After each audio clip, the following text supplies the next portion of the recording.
levies and the taxes that are being implemented, most of them will say they are nuisance taxes. And then if it comes to industry, we have to bring down the cost of taxation because industry is being charged overly in taxation. It's our expectation that we hear an announcement that our taxes have been consolidated to a level that is affordable to the industries.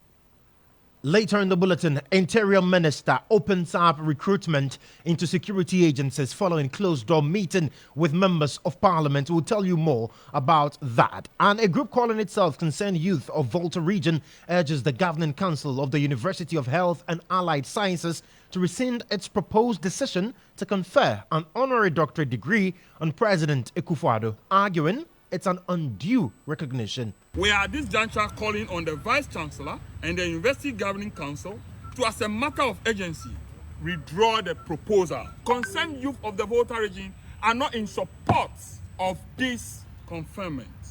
We'll get more on that. Neurologist encourages members of the public to engage in activities which stimulate the brain in order to improve mental health as Ghana joins the rest of the world to commemorate World Brain Day. Make sure your brain is stimulated. Some people like crossword puzzles, and some people like things like Sudoku.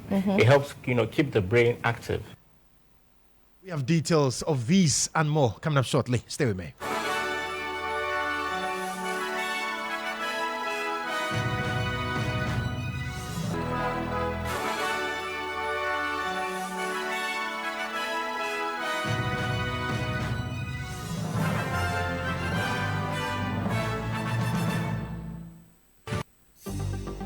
Starr News is coming to you live on Ultimate 106.9 FM in Kumasi, Empire 102.7 FM in Takrady, Cool 103.5 FM in Ho, Rage and Might FM in Tamale, Somali FM in Wa, My Star Radio in the USA.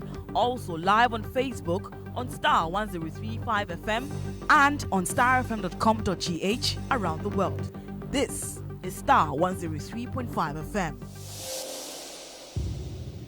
Grateful for your company this evening. Welcome aboard Ghana's most comprehensive news analysis program, Starr, today here on Starr 103.5 FM.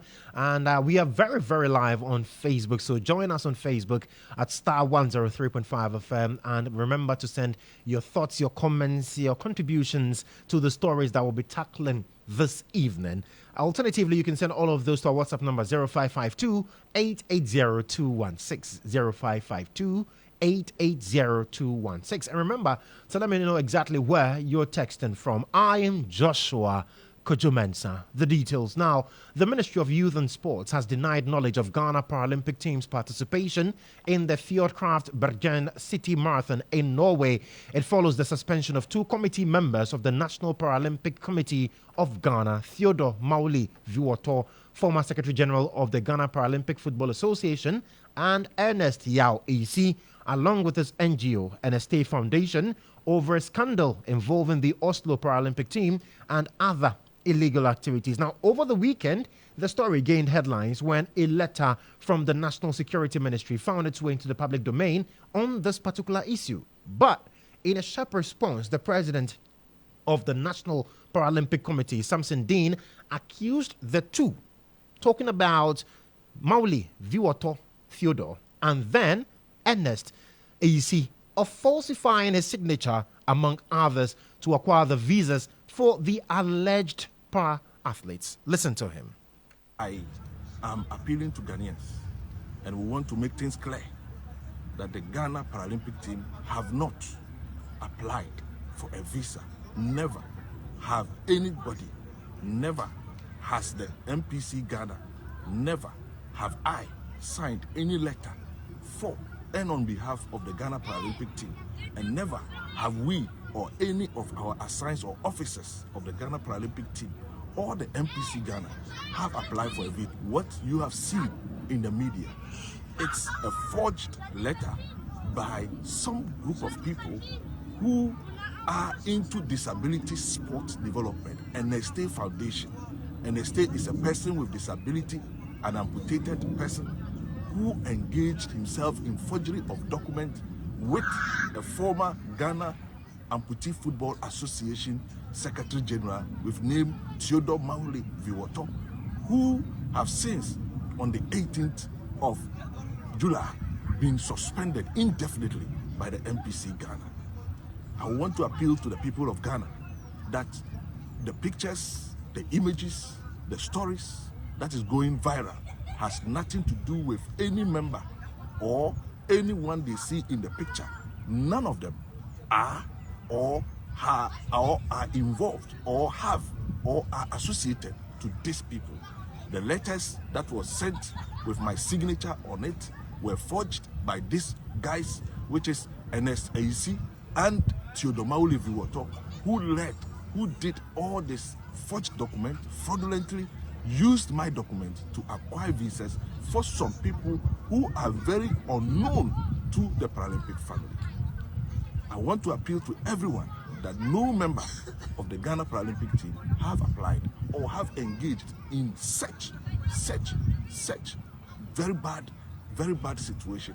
We apologize, and we are going to make sure that we put structures into place that will stop such future occurrences where people can fall.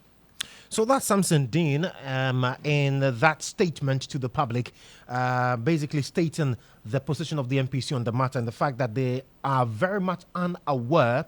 And so the 11 persons believed to have been para-athletes who went for this particular competition, he says these people cannot be said to be para-athletes from Ghana, representing Ghana in Norway for that particular marathon. But the Ministry of Youth and Sports has also waded into the development, and they have released a statement. Let me read to you excerpts of that statement, and it's titled Ghana Paralympic Team Absconds Upon Arrival in Norway. And it says their attention has been drawn to the publications about some 11 Ghanaian Paralympic athletes purported to have absconded while in Oslo, Norway, to participate in the Fjordkraft Bergen City Marathon. Now, it also says that, yes, they've heard that the coach of the team, George Mfijesi, also collapsed and was admitted at the Oslo University Hospital, where he later passed away.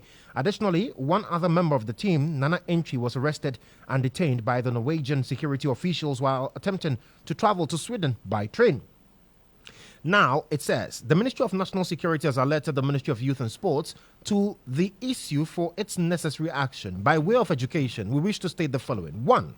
In relation to visa assistance and travel arrangements for athletes, the Ministry of Youth and Sports works upon technical recommendations of the National Sports Authority. Federations submit requests for visa assistance for athletes who are to participate in any international competition. The Ministry of Youth and Sports then transmits a communication of the request to the Ministry of Foreign Affairs and Regional Integration to facilitate the acquisition of the relevant visas with the appropriate embassies and consulate offices. In the Norwegian incident, the Ministry of Youth and Sports did not receive any communication from the National Sports Authority nor the National Paralympic Committee on the said competition, and therefore was unaware of the participation of the Paralympic team in the marathon. We wish to state that we are actively working with the relevant authorities to investigate the matter to ascertain the issues surrounding the incident. Necessary sanctions will be brought to bear on all parties found culpable in the matter. The ministry is also aware of a letter signed by the president of the National Paralympic Committee, Samson Dean, suspending 3 individuals who may have had a hand in the incident. We are working closely with him to get to the bottom of the matter. It is important to note that while this incident is unfortunate, it does not define the dedication and integrity of the entire sports fraternity. Our athletes and officials have consistently showcased remarkable discipline and commitment to sporting excellence, bringing pride and joy to our nation at several international competitions. And this is a statement issued by the Ministry of Youth and Sports on this particular matter. Now, interestingly, one of the people who were mentioned as the brain behind this particular incident, Ernest Yao Eisi, he's been responding to the allegations leveled against him, and he's been speaking to Accra-based Asempa FM. He spoke in Twi, and so let's listen to that interview. When we come back, I'll tell you exactly what he said in English.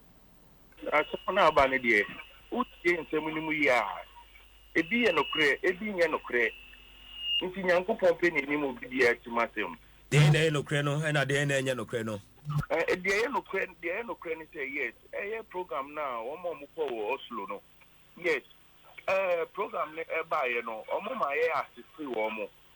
Yes, it's say me foundation I am a boy, Dimodida. I mean, I'm your first person, class, sebi. Me the women, and ma sebi, ye kill mo na the abagana, so my baby national team. What you say? I mean, it's a boy disabled for any Yankasa, make us out. Me see a coming na you. You coming nine. Wow. But in some abana or movie, so no. And no question almost apply visa. They issue Ghana amputee when Mr. Sodomauli, MI letter near the year. Ghana amputee letter you use here no more the apply visa. By visa no air when no more refuse into more refuse here no.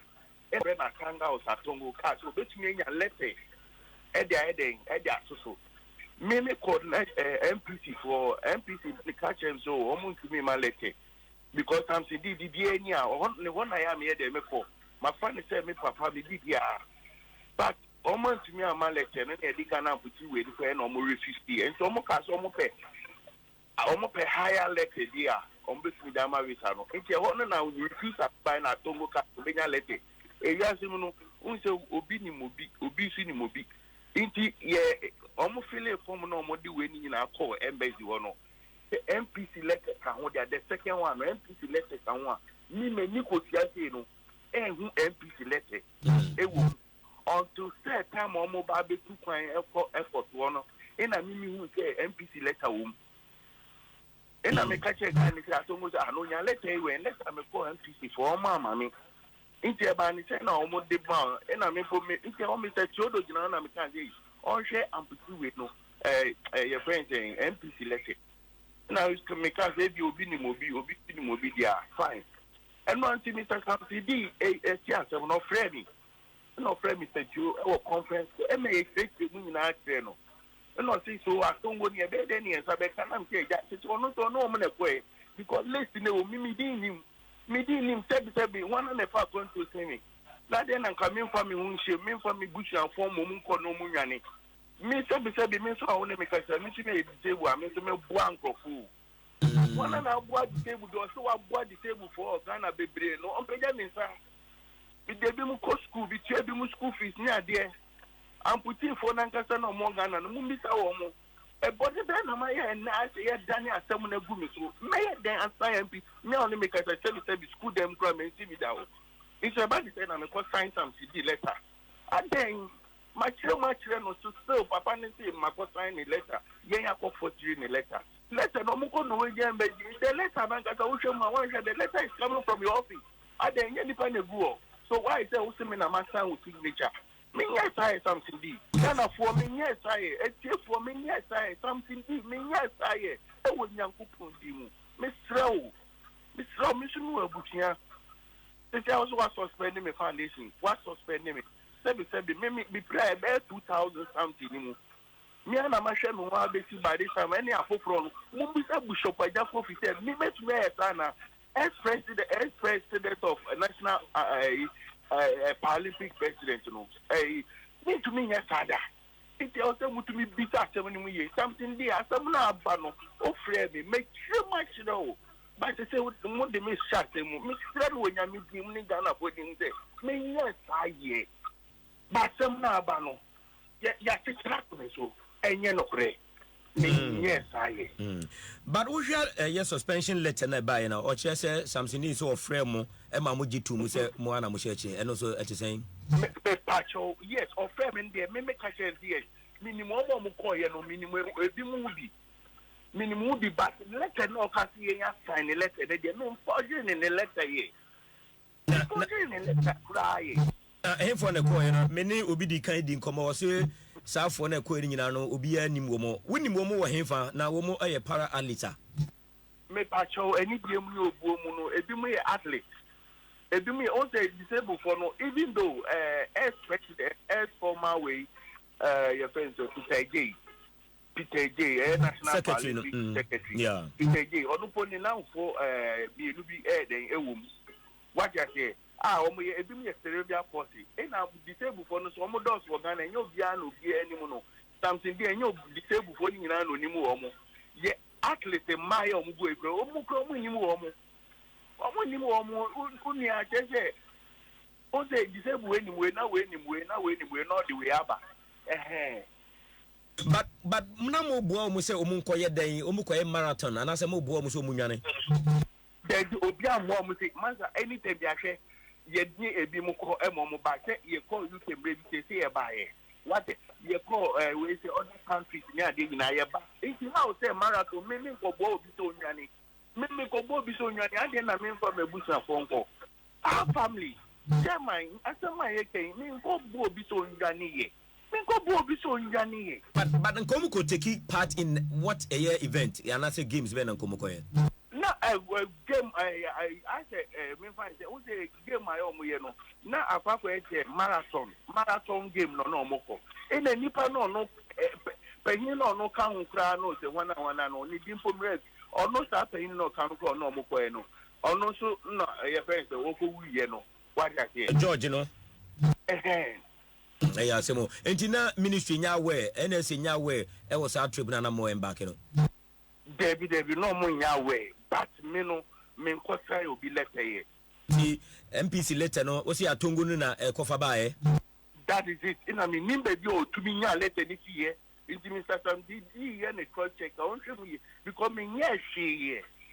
Ejin kofona omuko no yeso munyina adwane wati omo enka omo bada ben wow ejin when a fun day trip no ma omuko e company being a sponsor Alex no entua bibia me pacho say Alex no man entua bibia me pacho de bi na obi entua bibia debi na company be na fun day e I need the referee ni team kakra because me ben letter no. Na company none interest here dey. Me pacho me interest bi enim. Ni hwi nim. Me interest bi enim. Aja so person emwa keke no person de bua omo. Me pacho say dey omo bua yen organization no. Ni interest bi enim. So that is Ernest Yao AEC. He is one of the people who's been mentioned to be behind what we are hearing of some 11 Ghanaians absconding upon entering Norway. They supposedly went there to get engaged in a marathon, but we are told that the government had no idea in terms of the Ministry of Sports, Youth and Sports had no idea about this. The National Sports Authority had no idea.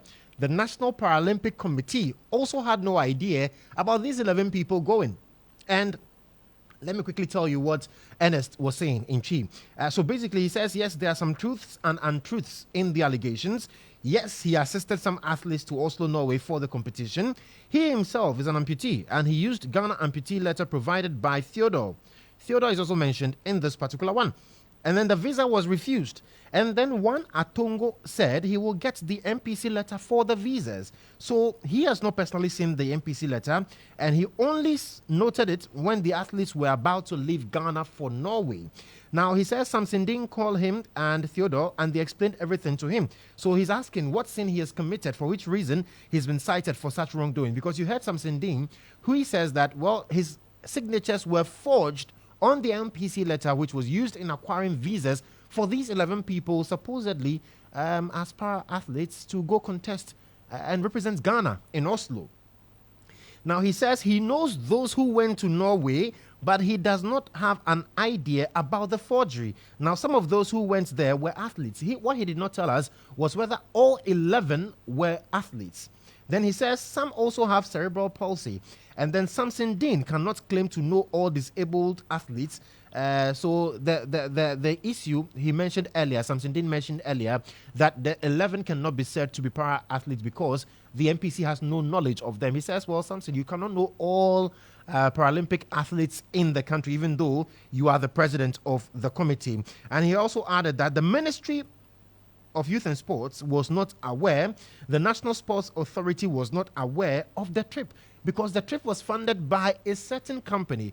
A company he says, well, he cannot remember offhand, but then they usually get companies sponsoring them for such trips, because most often, in fact, what he said was that there are certain competitions that Paralympic athletes partake in outside Ghana that the Ministry of Youth and Sports has no idea about, the National Sports Authority has no idea about. They just go, and when they win medals, they bring it and say, okay, we went for this particular competition and this is what we brought back home. And that's the allegation he's making, that it's a normal practice that individuals and companies will decide to sponsor such trips outside without the knowledge of the Ministry of Youth and Sports as well as the National Sports Authority. We'll get into all of those. And then he mentioned, so basically that's what NST was saying in that conversation he had with Asempa FM. And the issue has raised concerns on whether or not we have learned lessons from the Australian visa scandal in 2018, where some 8 persons were deported for posing as journalists to cover the 2018 Commonwealth Games held in Gold Coast, Australia. Now, one of the highlights of that scandal was the suspension of the then Deputy Minister of Sports, Pius Enam Hajide, by President Akufo-Addo. Now, what we do know is that later on, Mr. Hajide was he was reinstated by the president in July 2018 after a CID investigative report cleared him of any wrongdoing. Now, according to the report, there was no proof to substantiate allegations that Mr. Hajide had facilitated the inclusion of unqualified people into the Commonwealth Games accreditation system. We'll be having a conversation shortly with the Member of Parliament for South Tong. He's also the ranking on the Youth Sports and Culture Committee of Parliament, Kobla Mensah Woyome, on this particular development. But let me know exactly what your thoughts are. Having listened to AEC provide a response to the allegations leveled against him by the MPC boss. He says, yes, I'm aware that some people left Ghana. In fact, we worked for them to get to Norway to partake in the competition, the marathon. Unfortunately, we do not know what happened. Now they cannot be found. Now they've not been able to establish contact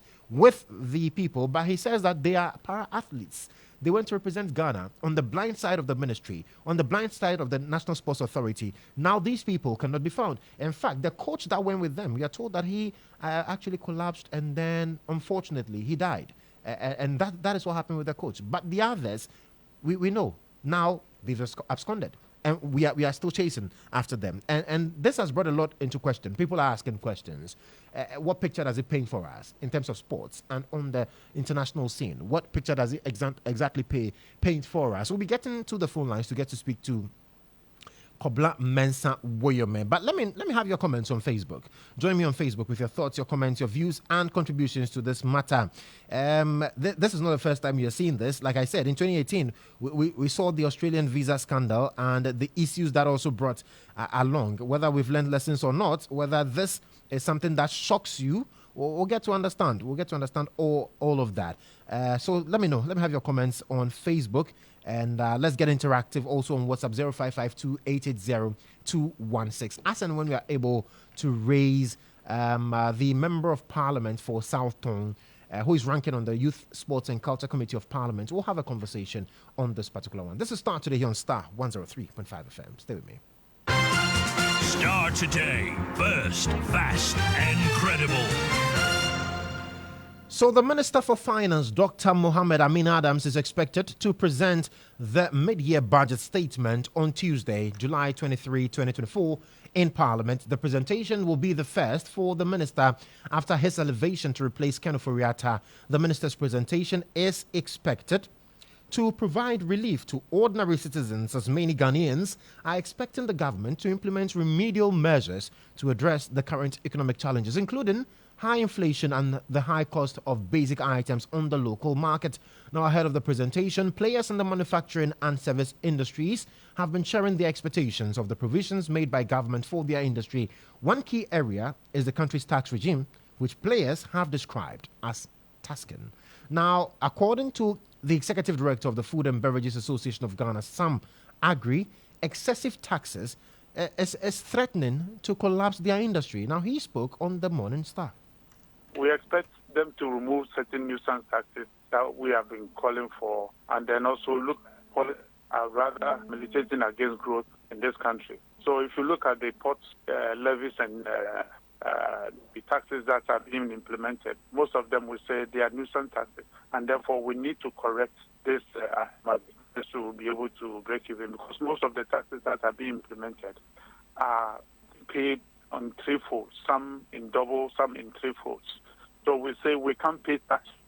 So therefore, we need to streamline all these areas. Therefore, if there's anything to go by, this is the time for us to look at these policies. And then if it comes to industry, we have to bring down the cost of taxation because industry is being charged overly in taxation. And therefore, we need to bring it down for them to also have a growth in that sector, because the industry is what is driving this country. And if we say we need to grow this country, then we need to make sure that the industry survives. If you overtax them and some of them relocating, then it becomes a big problem. If you look at the cost of CD as against dollar, it's a problem. So therefore, we expect that they will announce certain measures that will make sure that the CD will be stabilized for a very long time. If it comes to cost of production, very high because of electricity, look at the cost and bringing it down for the industrial sector so that this can grow. If we do that, businesses can then have confidence that people can put their money in and So you heard Samuel Agri, he's the Executive Director of the Food and Beverages Association of Ghana. Now, this concern was also backed by the President of the Hoteliers Association, Dr. Edward Akanyamike. He's hoping the COVID-19 levy will be scrapped. It's about our taxes, and here I'm referring to the hotel industry, including the tourism industry. Last year, before the budget was read, we had an engagement with the Ghana Tourism Authority and other stakeholders, and then proposed a consolidation of the several taxes that we pay in the industry. Unfortunately, the report came out very late in the day, so we were informed that it was not considered for that particular budget, which is this year's budget. However, they gave assurance that they will continue the engagement with the ministry so that in the mid-year review, it will find space in it. Here we are with the mid-year review tomorrow. It's our expectation that we'll hear an announcement that our taxes have been consolidated to a level that is affordable to the industry. So that's one part. The other part is about a 1% COVID-19 levy. If we don't hear anything about the consolidation, we want to hear that 1% COVID-19 levy has been taken off, or it's been scrapped or taken off the books. It's very, very important to us. We also want that assurance that there are no new taxes at all, and also that the government will stick to the budget so that we don't have extra spending. And all this we know is under the context of the IMF engagement, okay? But we should be very careful not to pursue an agenda which will be to the detriment of the private sector, which lays a lot of the eggs for the economy. Now, the Ghana Union of Traders Association, GUTA, is also urging the finance minister to announce measures to stabilize the cedi. The association is concerned about the impact of the local currency's decline on the operations and the overall economy. Dr. Joseph Obeng is president of GUTA. You know that we have been talking about cost of doing business being very high in this country because of the numerous taxes that we have to contend with, especially with clearance of goods at the port. And so these are basically what the business community have to contend with. And if you look at the current depreciation of the local currency, it is also not helping the growth of businesses. And then you can't predict, you can't forecast and all that. For now, there's a seeming stability for some time. And what we expect from the finance minister to bring out measures that can sustain stability of the local currency. That's the surest way to help grow the growth of businesses in this country. And so we are not also expecting another layer of taxes as has been promised by the minister himself. And so business thrives on a stable environment, and especially with regards to the local currency. When that happens, you are able to predict prices become stable in the market, turnover will increase, and all that will be able to service our debts, both local and abroad. And so it is very crucial to stabilize the local currency so that people, businesses will not collapse as a result. And that's why the stability that we are experiencing now, we should do everything possible to stabilize it, or if possible, make sure that the city gains some value again, so that businesses can have the ability to grow. So that's Dr. Joseph Obeng, he's president of GUTA. Let's get on the phone lines and speak to the communications officer for the Abosokai Spare Parts Dealers Association, Tichiado. Tichi, thank you so much for your time this evening. Yo, thank you very much, Joshua. I hope you're doing well, my brother. Yeah, by grace I'm doing. I hope we're also doing well. By grace. So tomorrow we are expecting to hear from the finance minister on government's mid-year budget. Exactly what would be your expectations? Well, let me say good evening to your viewers and listeners across the group. Yes, we are not expecting anything much, but what we want to hear tomorrow about this covenant recovery levy. That's what we're expecting. We're expecting the other charges. We're expecting the minister to touch on the exchange rate, because the minister promised us that we're expecting money from IMF. Anytime the money hits the account, we see a little more about a reduction of this dollar and CD differential. So now I learned that 3 weeks ago the money has hit the account. So we want to see what the minister is going to say about the exchange rate. That's a major key for we the traders. This COVID-19 issue, COVID-19 recovery levy, you want to hear the minister anything about it. You want to know any plan the government has for the traders about the import duty, how the government wants to tackle and reduce the import duty. You want to hear all these kind of things tomorrow. Because now from now to December, it's only 5 months. We are not expecting anything much. And we don't want to hear any promises. What we want to know, what will promise us about the money to hit the account, exchange rate, the dollar will reduce, this COVID-19 recovery levy, the other 30%. Now, we're talking about food inflation is skyrocketing. We want to know, we want to hear something from the minister, how we are going to deal with all the kind of things. Now, onions is more expensive now. Even yam, tube of yam is 50 to 55 cities. We want to hear something from the government. We are not expecting anything promised, because the word promise we don't want to hear. Because now, listen, we don't want to hear this kind of thing. We want to know what plans the government has for traders and Ghanaians as a whole. So these are the things we want to know, you want to hear tomorrow. Now, interestingly, you touch on the exchange rate, which basically is fundamental to most pricing regimes that we've seen in the country, because our economy is more import-driven. So once the exchange rates, once they are shooting up, clearly we are going to see an increase in the cost of goods and services. And one of the things that we've also noted over the last couple of months is that we've seen the city rather move on an upward trajectory. So what really, we have less than 5 months to the end of the year. Are you confident that there is something that can be done about it? For which reason you are expecting to hear measures from the government on the exchange rate? Joshua, we need not to deceive ourselves. Currently, $1 is 16 cedis. Now, 160,000 will give you $10,000. Some years back, that 160,000 will give you $40,000. So now, as a businessman, he's lost $30,000 because of somebody mismanagement. Now we need to get it clear. Dollar is 16 cedis.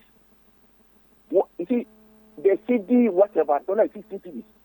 Now, tube of yam is now going up. 50 cedis, 55 cedis, tube of yam. Now, food inflation is going up. Fuel has been increased. Now, the vehicle that transports our containers from the port to the Starr area, 40-feet container, the car is charging you 2,500 to 3,000. 40-feet container, the car is charging you 2,000 to 2002. So now, what are we saying here? Joshua, what are we saying here? We shouldn't deceive ourselves. Things are getting worse and worse. Now, things are very expensive. We want to know tomorrow what plans, what measures, the fundamentals. We want to know about the fundamentals. That can do you think that really there is something that the government can do about it, looking at the time frame to the end of the year, and also considering that this year is an election year? They should do something about it. They should do. That's what they promised us. They should do something about it. The promise are from 2016. We are going to hold the dollar. Well, unfortunately, it didn't happen. Fine, we understand. Now our capitals are gone. Anytime the city decrease, we lost our capital, we lost our money. Now the minister promised us when he took over as a minister, he said he has certain money from IMF. So now Ghana rely on external business. Other than that, we can manage our economy. That's what we are seeing in this country. Over the years, that's what we are experiencing. Always expecting money from our external business. Other than that, we don't have any plan to hold the economy. So now the money I see that account 3 weeks ago, what are we seeing? The dollar is 16 to be. So we are not expecting anything much from them. But what you want to hear, whether they can hold the dollar, it shouldn't go up. And do you think that we can do that? We can put in place measures to prevent the depreciation of the cedi against the dollar in terms of the times we find ourselves in? Joshua, let me be honest with you. We have brains. We have brains that can manage this economy. Let's go to our universities. We have professionals. We have doctors. We have holding PhDs. What are they doing? The word PhD, what are they doing? They should come on board. The government needs to be humble and invite all these people. Put everybody on board. Let's put our heads together. They can go to St. John Pediatric for 2 weeks. They can come up with a solution. They can do it. Every market today, that fine gentleman, that guy can solve some of these economic problems. But the guy is no more to be found. Mm. There are people around who want to support this women's take-all economy we are practicing in this country. It's killing our businesses. Everybody should be on board. When we talk about the economy, build people around the minister. Build people around the minister. Build people. Build people. There are more people. Put our universities. We have doctors. People holding PhDs. They are there. They want to support. Call them. Everybody. The opposition party. Call everybody on board. Because we are talking about the economy. We are talking about the economy. Mm. And so the biggest issue in terms of expectations for the spare parts dealers would have to do with the exchange rate and then the COVID-19 levy. You want that to be scrapped? Yeah, the COVID-19, because the WHO says there's no COVID. Now there's no COVID, because COVID was described as what? Pandemic. Pandemic, yes. Now, pandemic. Now there's no pandemic anymore. COVID is a normal disease like malaria, cholera. So we don't see the reason why the government need to maintain this COVID-19. But government says it needs to raise the needed revenue to be able to run the economy. Plus, we are also looking at building some facilities and centers to support in case there is any further outbreak going forward. But what about the money? What about the money the government received for this during the COVID-19? All the money, this 6 billion, whatever we are talking about. So where are the money? The money is there. They said they used it. They used it to provide free water, to provide electricity, and all those things. Do you know how much I pay a month for water bill? 120 cedis. 120 I paid. So that utility have been increased. Electricity, water tariffs have gone up. But Kodjo said it's not free anymore. He told that. He said the money, what we enjoy during the COVID era, we need to pay for it. Right. Yeah, that's what he said. So what's the money? What's the $6 million? So there's no justification whatsoever for the COVID levy? The government need to account all this money to Ghanaians. We want to see proper accountability. We want to know. Because now we are struggling now. Because that money was given to Ghanaians, given to the government, on behalf of the Ghanaian people, on behalf of the citizens. Because we are acting on behalf of the people of Ghana. So anyone that's giving to you, not for you, for the good people of this country. So where's the money? So to our awareness, you see, we are not expecting anything new. What we are saying is, we should tell us the money has hit the account. So now dollar is still at 16 cedis. What's the problem? Right. Well, Tichi, we'll all be waiting with bated breath and get to know exactly what the minister will tell us tomorrow. But thank you so much for your time this evening. Oh, welcome, brother Joshua. Right.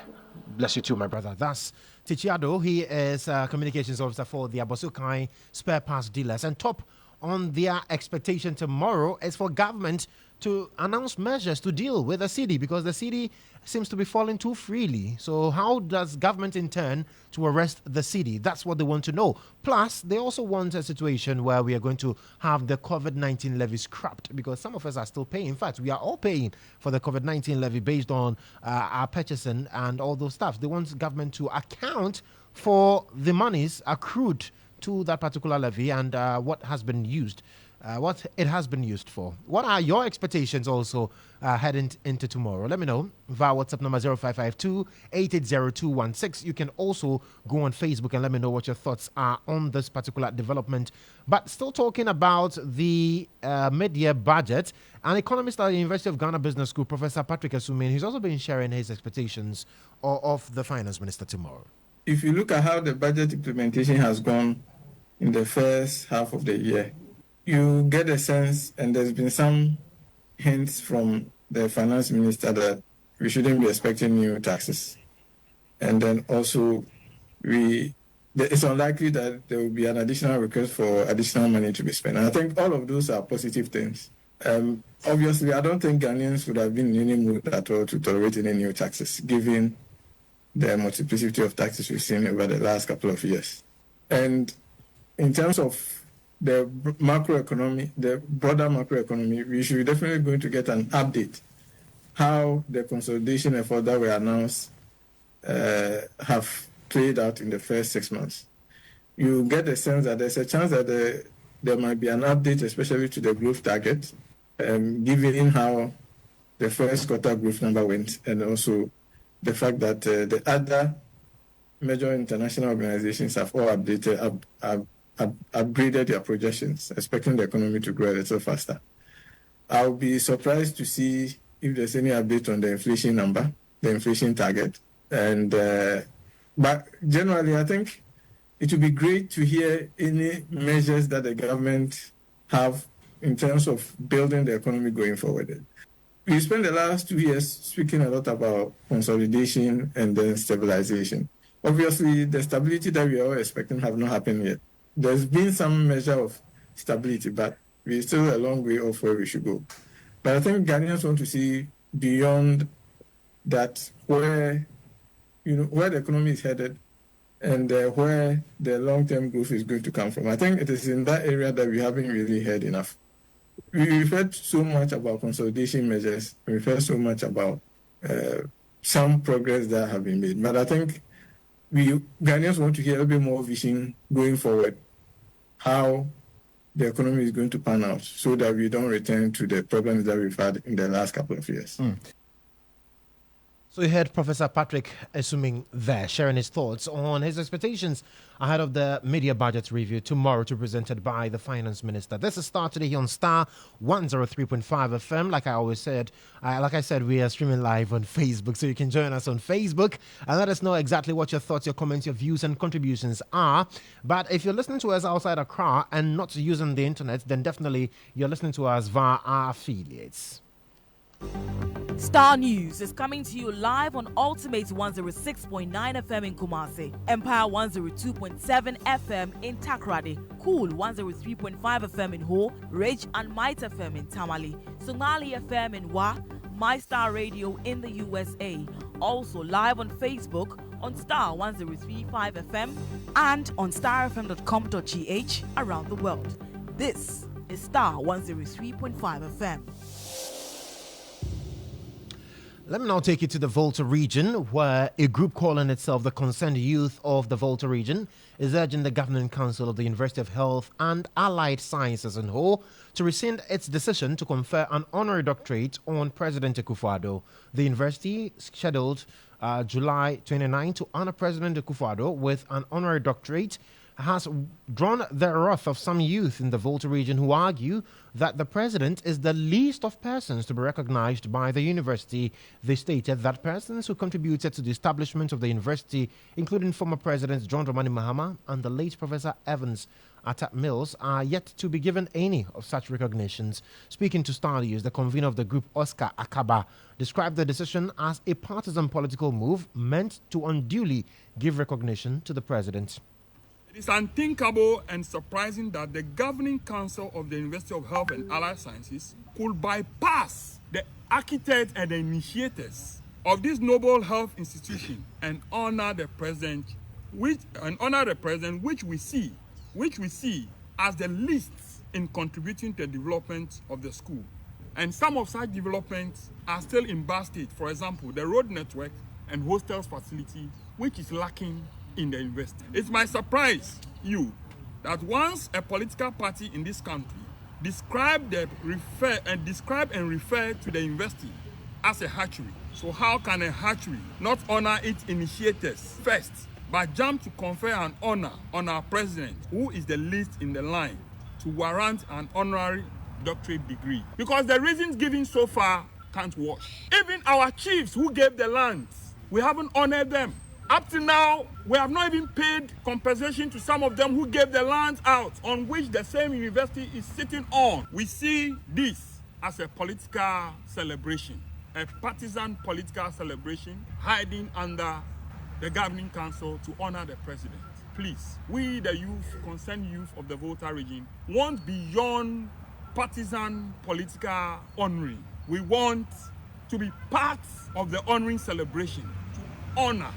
By this, we are at this juncture calling on the Vice Chancellor and the University Governing Council to, as a matter of urgency, withdraw the proposal. This is the reason why we are seated here this afternoon, to let you know that the concerned youth of the Volta region are not in support of this conferment. We want the Governing Council to, as a matter of urgency, at least give us reason by publishing the list of the additional developments that the president has added to the development of the school to warrant the honoring that they seek to do. So that's Oscar Akaba. Fortunately, he's joined me on the phone lines. Now, Oscar, thank you so much for joining us this evening. Good evening. Thank you for having me also. Great. I hope you're doing well. Yes, we are trying to manage way back in the Volta region here because of the news we are hearing. And Oscar, why is the news angering you? Why are you angry about the news that much? We have three reasons why we are not angry, but three reasons why we think this should not be now. Because one, there is a saying that charity begins at home. The university called University of Health and Allied Sciences was established by a group of people. Whatever the case is, the chief also gave out land.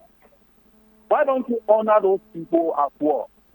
Why don't you plan well enough to be able to celebrate the minds and the brains who decided to put up this unique university for us? We are also not happy because the governing council of the university that we have set up, we have given the power to direct the affairs of the university, seems to be operating in isolation without consulting the stakeholders, especially with the youth. We have nothing wrong with honoring the sitting president, Nana Akufo-Addo, but the reason behind the honoring to give a doctorate degree is what we are looking at. What was the reason they gave? The reason they gave seems not to work. And this is why we are calling them to hold on. Let's come together as stakeholders, dialogue, and agree as a body. The university is in the Volta land, and it is called University of Health and Allied Sciences. You are telling us about 3 SHS policy. You are telling us about STEM. You know what is STEM? Science, Technology, Math, and Code. Which institution in Ghana is the EPAC university that can give awards based on science and technology? That is the Kwame Nkrumah University of Science and Technology. So if you are saying someone has a help in a STEM education, then the University of Kwame Nkrumah Science and Technology should be the lead in trying to award, in trying to give an honorary degree to somebody who has helped to bring out this science and technology from the grassroots. Not the University of Health and Science, which is a professional university body established to look at our health care.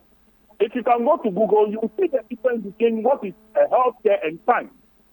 Though The University of Health has an allied science in it. There are different types of allied sciences. Right.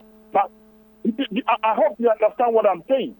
So, proper consultation. And the third issue is, if we have somebody who have done the first phase, which brought about the university, the council to be able to also recognize those group of people, recognize their effort, and give them that recognition and award them.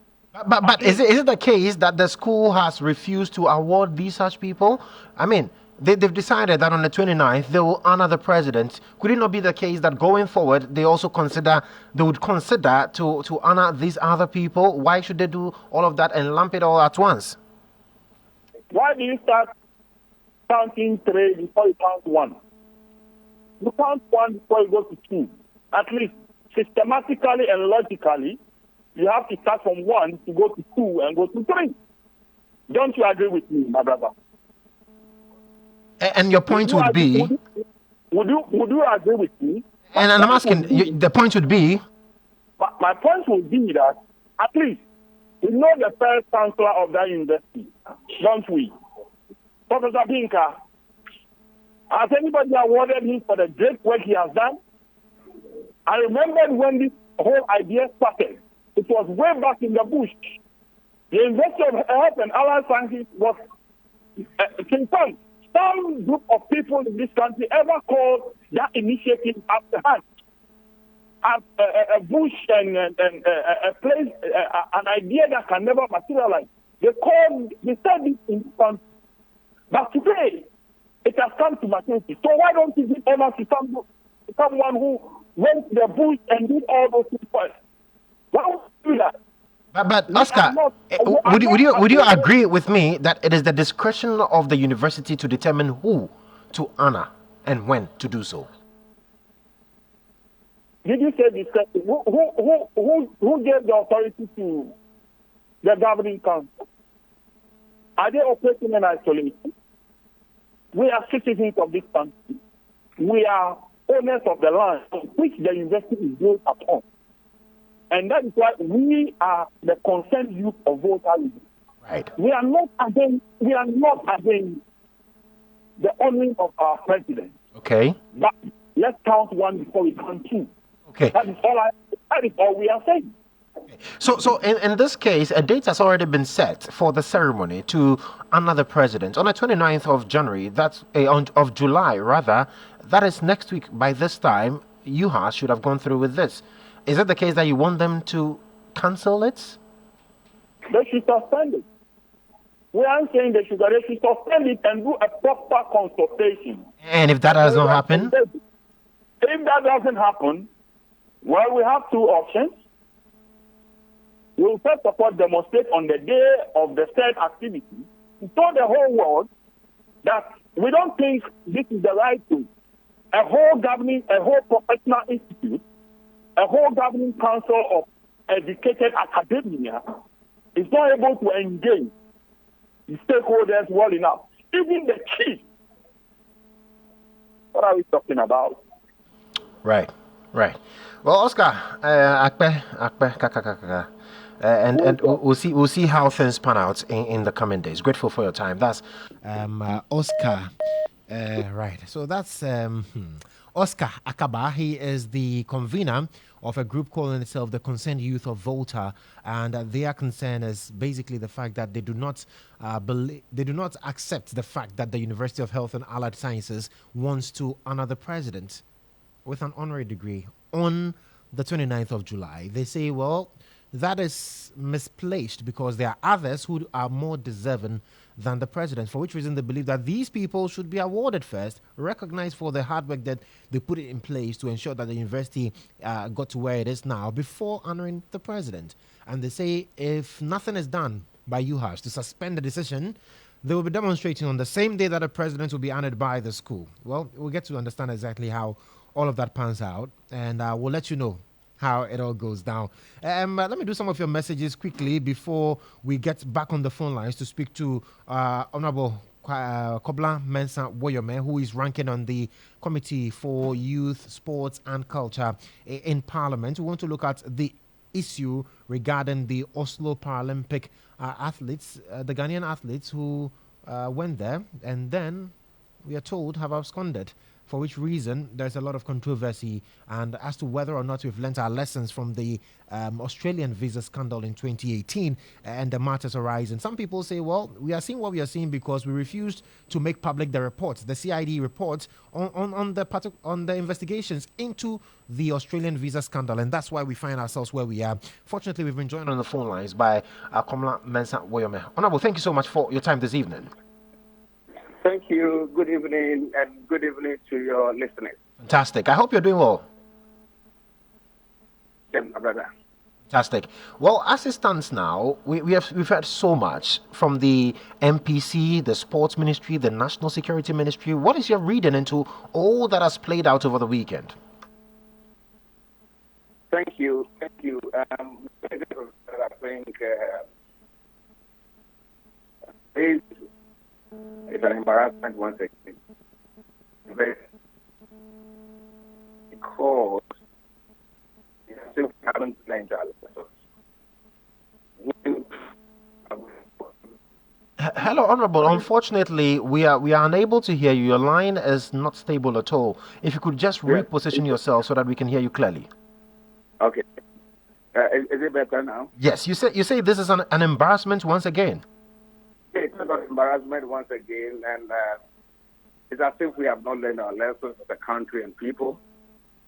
Not too long ago, we are aware how genuine travelers were having challenges in securing visas to travel to and some of the European countries and the Western countries. We are aware when these same situation occur and the wrong people secure visas.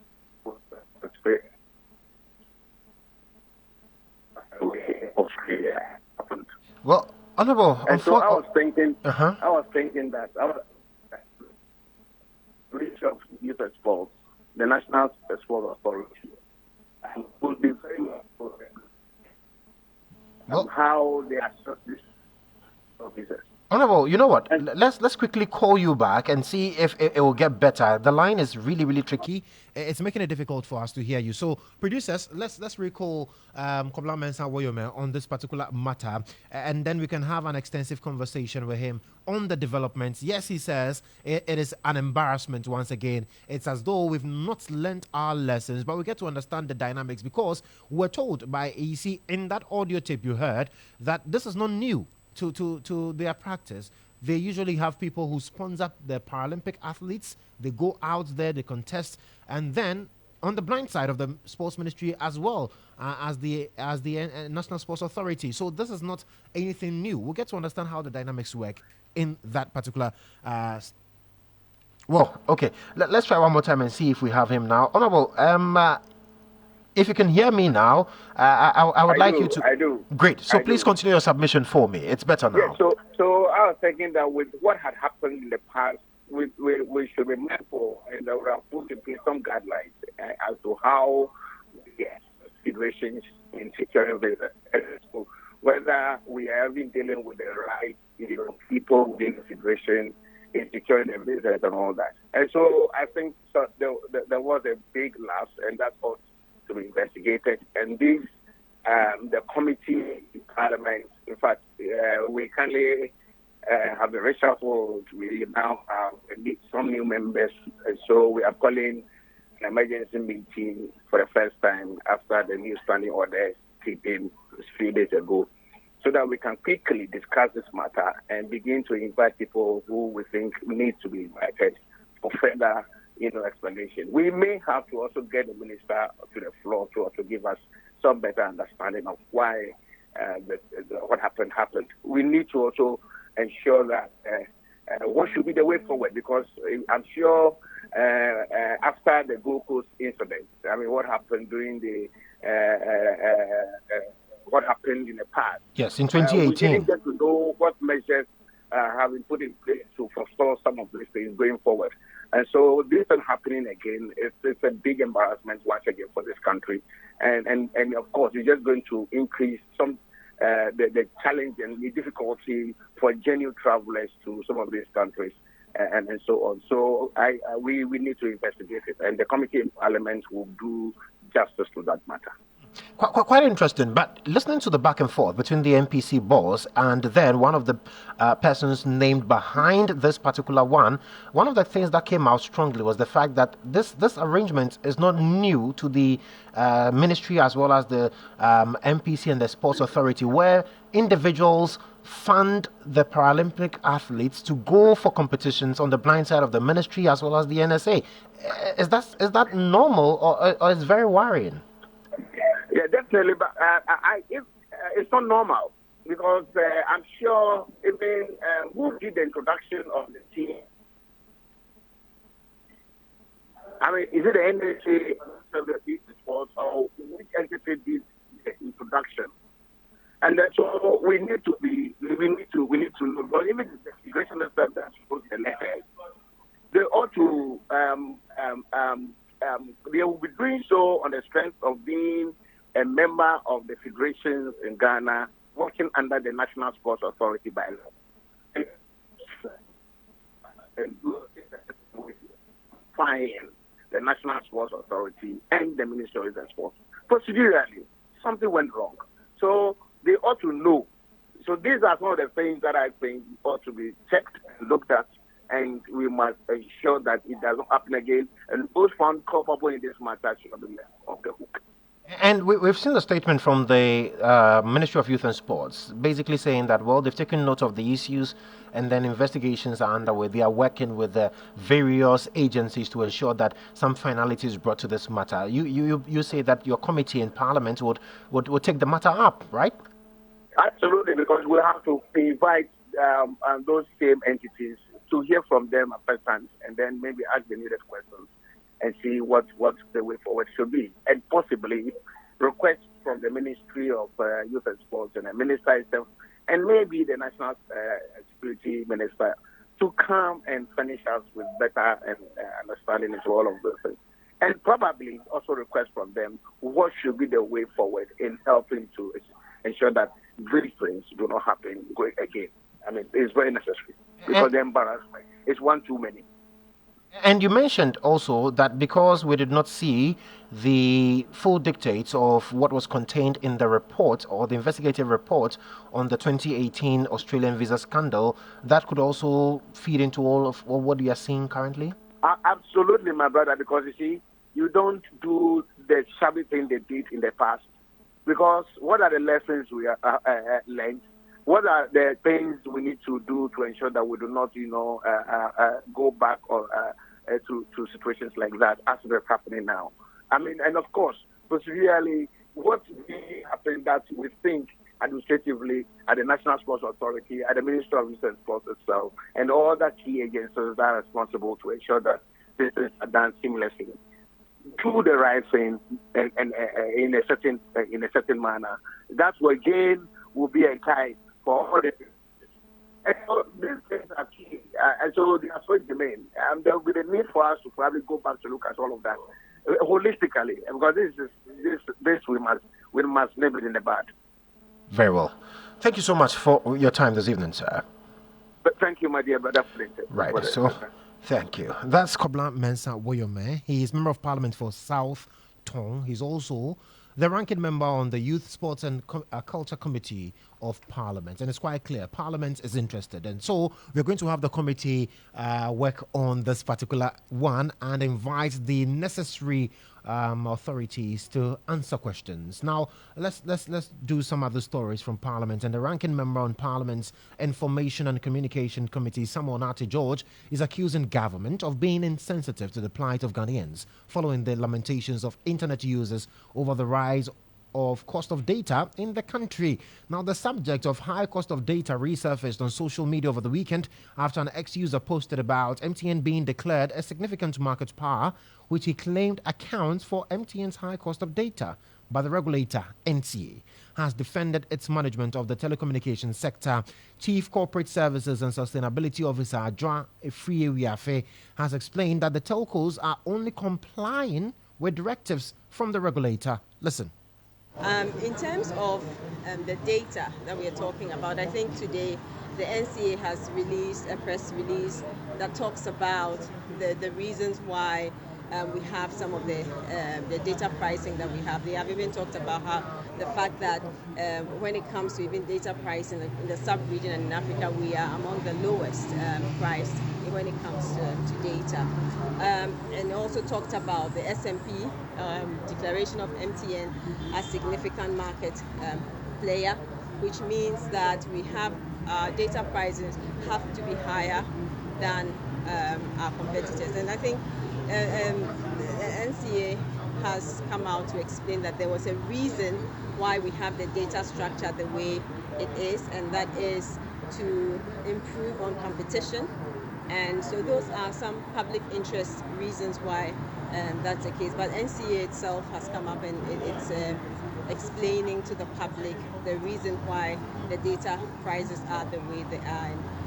And so that's the regulator also has a duty, and it's something that they are performing. They have an obligation to the public, and that is an obligation that they are performing. And we have to comply because that they are the regulator, and we comply with and we collaborate with them on some of these issues. So we are working with the regulator. It's in all our interests to have an industry that works. And so on that basis, we collaborate and we work with the NCA closely to be able to improve on the industry.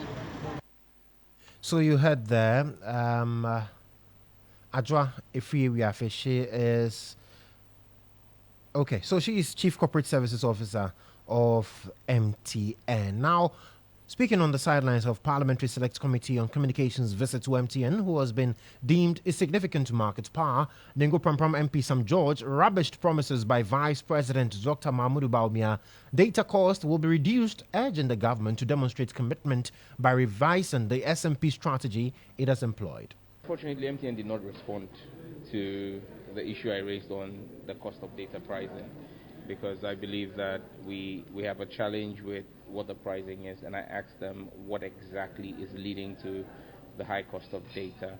I think that they were being very political, unable to really tell us what exactly is leading to it.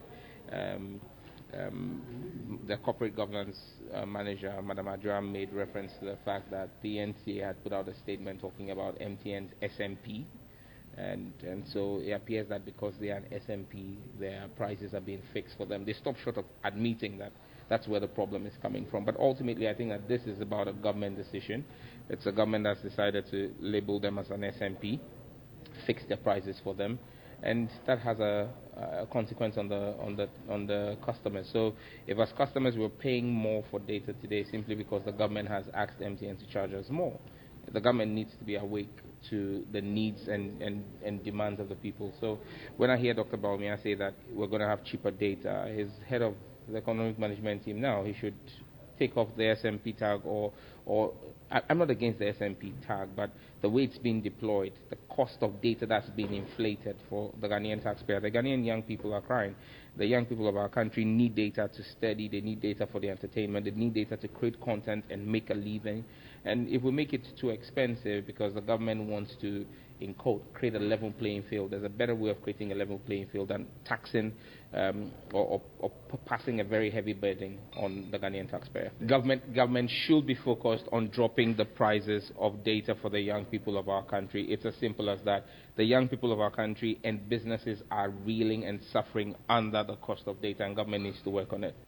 Sam Nate George is Member of Parliament for Ningo Prampram. Now, the Minister for the Interior, Henry Quartey, has opened up recruitments into the security agencies. It follows a closed-door meeting with MPs about the exercise following allegations from the minority about secret recruitment of party thugs into the agencies. Addressing the media after the meeting, Minority Leader Dr. Kasela Tuforsen and Deputy Majority Leader Patricia Piaget lauded the Minister for the decision. Colleagues, you recall that not long ago the NDC minority held a couple of press conferences to address what we felt was not right when the minister responsible for Interior had announced earlier on that they are going to engage in a number of recruitment across the security services, to the extent that we heard that 11,000 Ghanaians, according to the Chronicle, will be recruited into the security services. We had raised concerns referencing the nature and how this recruitment reportedly was going to be handled. And the minister obviously responded to our press conference. So there was some element of banter between the NDC minority and the NPP majority. Today, the minister held a meeting with the entire House, and the conclusions is that he's assuring all of us that he's going to advertise so that ordinary Ghanaian out there will have the opportunity to be enlisted into the security services. And this is going to be done at the district, at the regional level. So across the 16 regional capitals, Ghanaian youth are going to have the opportunity to participate in the enlistment processes. And he said that they are going to limit this to those that applied for 2021 and 2022 recruitment exercise. So he's here, and we just want to assure the people of Ghana that this House, we are here to work in the interest of the people of Ghana. We have come to a conclusion that this is all what the people of Ghana want, and we thank the minister for understanding, and that going forward, that is exactly what is going to be done. So to the ordinary person out there, they are not going to charge any fee. They are not going to charge any fee. And that for those who applied and have already paid for 2021 and 2022 recruitment exercise are going to go through various types of enlistment across the security services. So the minister himself is here, and my colleague, the deputy majority leader, is also here to speak to you. But for us, I think the right thing has been done finally, and we commend the minister for doing such a thing. And we believe that going forward, this will be the template where everybody will have the opportunity, equal opportunity to be enlisted into the security services. It doesn't matter where you come from, and it should not matter which political party you belong to. You are Ghanaian, and you should deserve the opportunity to serve in the country, security services. Thank you very much. Right, yes. Thank you very much, and we are equally happy that at this point in time, we have reached a consensus. But I think what is at stake now is that both houses should always confer and be able to understand ourselves before we come up with any kind of criticism. And that's what we've been calling for. We need both houses to always ensure that we understand what is being put out there. The Minister for Interior has done a yeoman's job by coming out to call both houses to understand how we should prosecute that particular agenda of recruitment. And I'm very happy that at this point in time, when we met, we have understood the whole process, and we know that we are going to advertise, and people are going to ensure that the ordinary man on the street will have access to it. We want to reiterate and we want to emphasize that no fees will be charged. No fees will be charged. Anybody who apply for that opportunity, and it's going to be handled fairly for the public to appreciate that we are here to work for them, for Ghanaians, and we are working together at this moment. You heard the Deputy Majority Leader Patricia Piaget. Before her, you heard the Minority Leader Dr. Kasila Toforsen speaking to the media after a closed-door meeting with the Interior Minister on recruitment into the security services. Well, the Sector Minister himself, Henry Quartey, announced the exercise will be advertised for those who applied between 2021 and 2022 to go through a transparent process for recruitment across the 16 regions. Listen to him. As the minority and majority leadership has earlier espoused, we have had extensive conversation, and I want to say that the recruitment exercises for of the security agencies under the Ministries of the Interior will be advertised with a clause. The clause is those who went online to apply in 2021 and 2022 and for some reason have still not been able to go through the process. But I must be quick to add and bring clarity to no money must be paid. The security and intelligence agencies, and for that matter, governments, does not control what we call medicals. If you go out there as a private citizen to do medicals, you have to pay for the medical fee. That is not the doing of the security and intelligence agencies. But what we are saying is that for the purposes of filling your application online, it is completely free. Free in the sense that these people have already paid online. So that's where the free is, so that people don't go to medicals and they say it's free. The medicals is not free. So I think that I wouldn't say much. And let me also put on record that the Ministry of Interior does not recruit. So at the appropriate time, the responsible agencies under Interior will advertise and indicate the eligibility criteria and the timetable for people to, as it were, go to their various regional capitals. We are saying so because we don't want somebody to travel all the way from another region to Accra. But once you do it in your regional capitals, it is fair. So I think that I want to thank my colleagues and Ghanaians. This is what democracy is about. It's about coming together to agree, coming together to disagree in the interests of Ghana, our motherland. Henry Quartey is Minister for the Interior. Now, President Akufo-Addo has officially communicated the nomination of Justice Sophia Rosetta Benasco Issa and Professor Richard Frimpong Opong as justices to the Supreme Court. Now, according to the President, the duo will replace retiring justices, Justice Nia Shikote and Justice Mariama Owusu. Speaker of Parliament Alban Sumana Kingsford Bagban, in communicating the President's message to the House, referred the nominees to the Appointments Committee for consideration and report.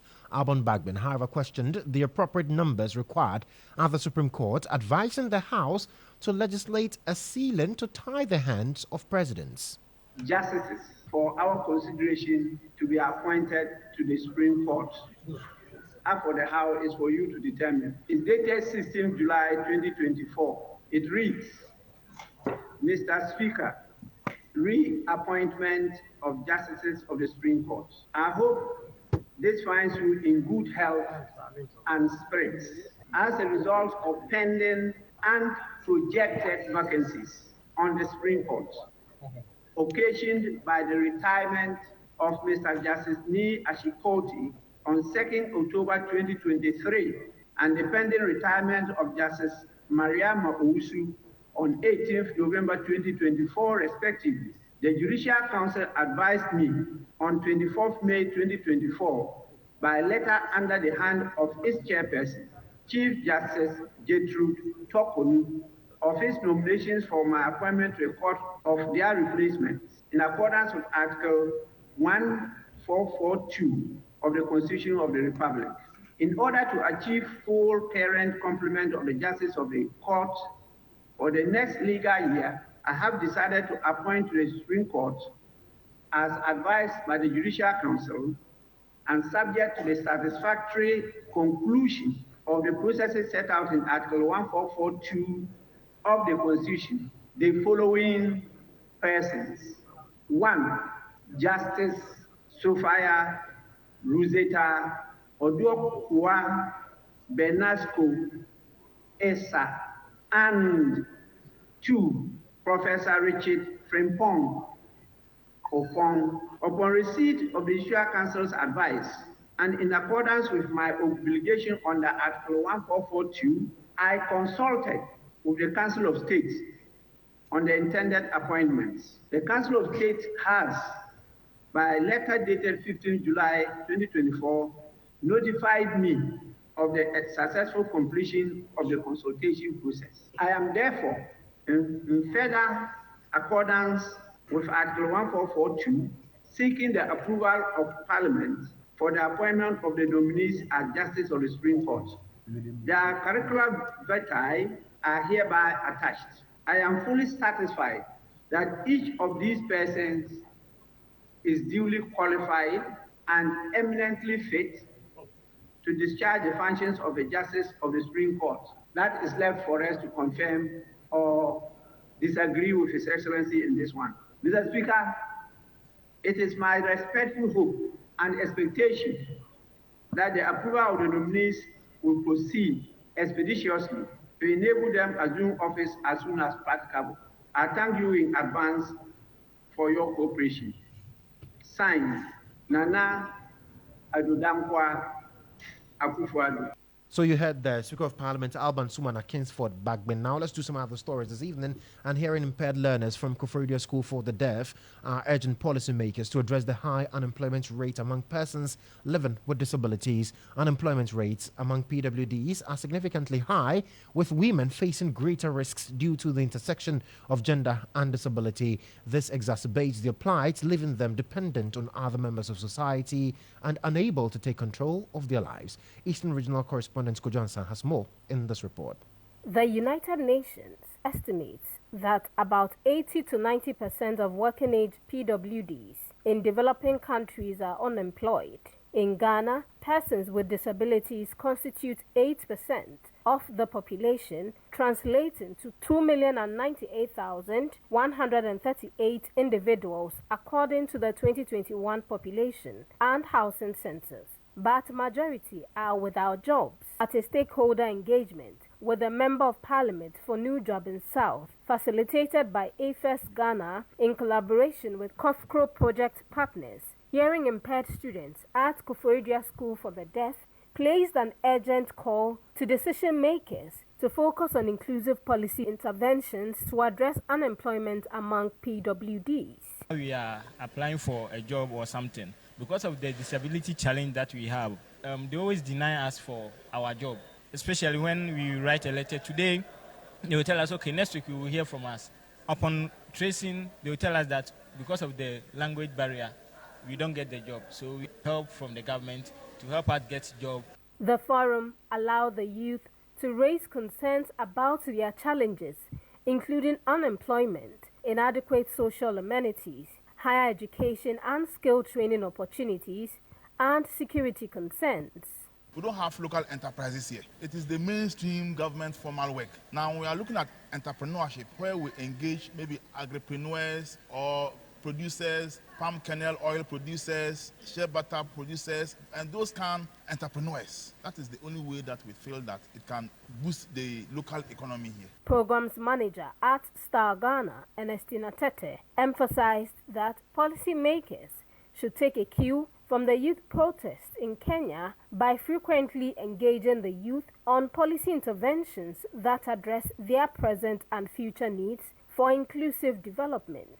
If you think you are ignoring them physically, they could be doing something in a space, technological space that you are not aware of. And they have a lot of power. They are talking to people. They are learning from other jurisdictions.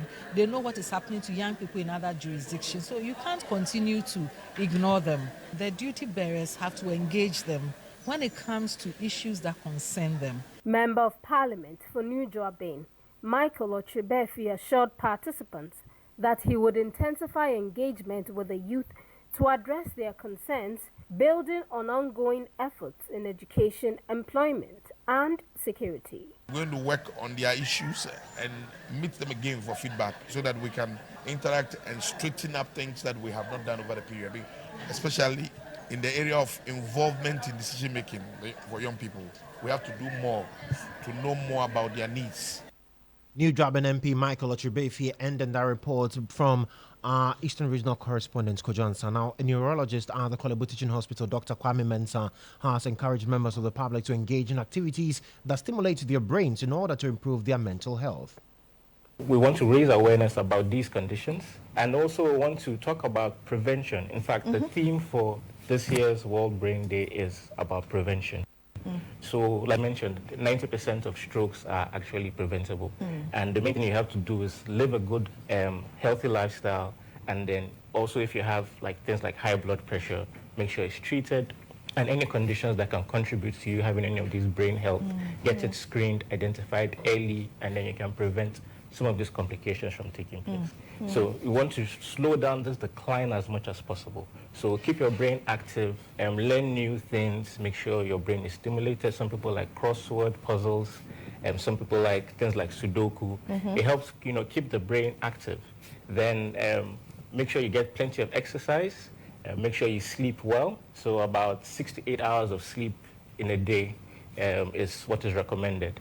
And then also know your numbers. So we talked about high blood pressure, which drives a lot of our strokes.